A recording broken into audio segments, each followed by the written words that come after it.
Every Wednesday, our Morning Round series looks at medical issues that affect you and solutions that help you get healthier. About 13 out of every 100 couples cannot get pregnant. It's a stressful and emotional time, and it's often considered to be a female issue. But the CDC says both men and women contribute to infertility in about 35% of couples, and the man is the only factor in about 8% of cases. Our Dr. Tara Narula is here. Tara, I think it says something about this subject and also probably about me that I feel the need to point out. I have a new baby at home. You want us to know you're working, huh? Yes, as President Trump once said from the debate stage, I assure you there's no problem. Happy early Father's Day. Thank you very much.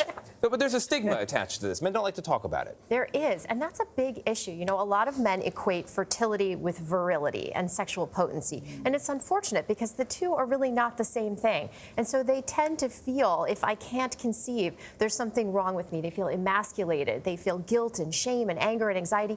And unfortunately, they don't talk about it. They keep it very private.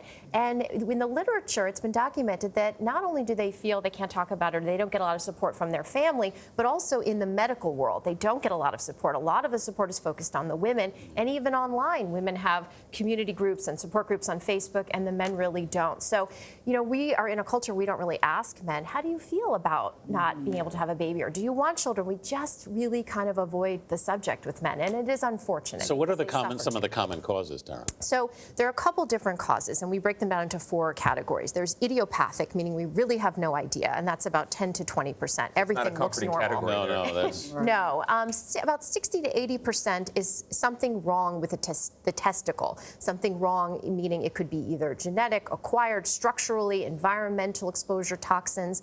About 5% have to do with a hormonal problem. The brain has the pituitary gland, the hypothalamus that secrete hormones that essentially stimulate sperm production, and there could be something wrong with that pathway. And then about 5% are a transportation problem. There's some issue with the sperm getting out of the testicle. You know, I've heard, you know, and listen, I'm not a doctor, of course, but riding a bicycle or wearing tight bike shorts. Right. So there are some risk factors. Is there something to that? And this is why it's really important for men to see a I'm trying to professional. help. concern here, Gayle?